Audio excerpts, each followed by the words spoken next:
Hi there, this is George Jostopoulos again from GTA Mono Hi-Fi HD Greek Audio, the number one audio in the world.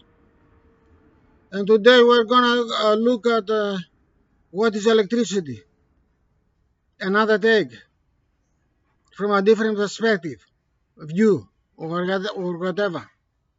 Let's have a look.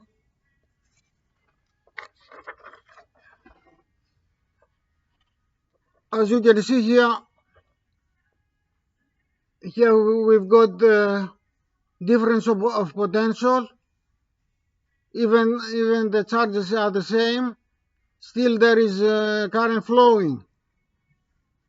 Still there is current flowing because the charges are not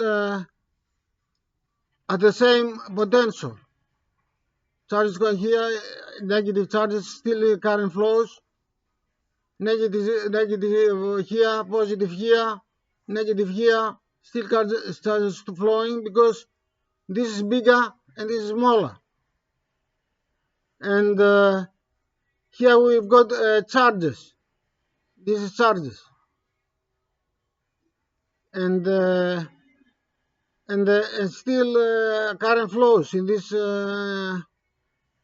situations. Still current flows. All these allow electricity to flow. Potential and charges, the same thing. That's it for this video.